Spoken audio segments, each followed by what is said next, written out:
Jepang dilanda gelombang kasus infeksi sindrom shock toxic streptococcus, STSS, alias bakteri pemakan daging. Kementerian Kesehatan Jepang melaporkan kasus infeksi bakteri pemakan daging mencapai rekor tertinggi sejak pertama kali melanda pada tahun 1999 silam. Kasus bakteri pemakan daging tercatat telah mencapai 977 kasus dan memiliki angka kematian hingga 30%. Dilaporkan 77 orang meninggal sejak Januari hingga Maret tahun 2024 akibat infeksi mematikan tersebut. Dengan tingkat infeksi saat ini, jumlah kasus di Jepang diprediksi bisa mencapai 2.500 pada tahun ini.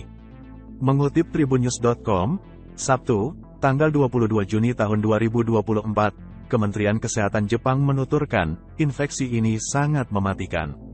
Pasalnya tak lama setelah seorang pasien menyadari adanya pembengkakan di kaki pada pagi hari, pembengkakan tersebut dapat meluas hingga ke lutut pada siang hari.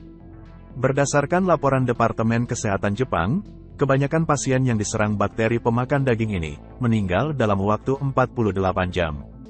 Para ahli masih menyelidiki faktor apa yang menyebabkan lonjakan jumlah pengidap bakteri mematikan tersebut.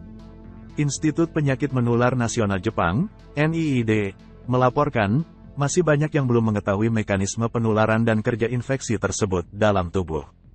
Namun demikian, merebaknya STSS di Jepang kemungkinan disebabkan karena melemahnya sistem kekebalan tubuh, pasca COVID-19 yang melanda dunia sejak 2019 hingga 2021 lalu. Download Tribun X sekarang, menghadirkan lokal menjadi Indonesia.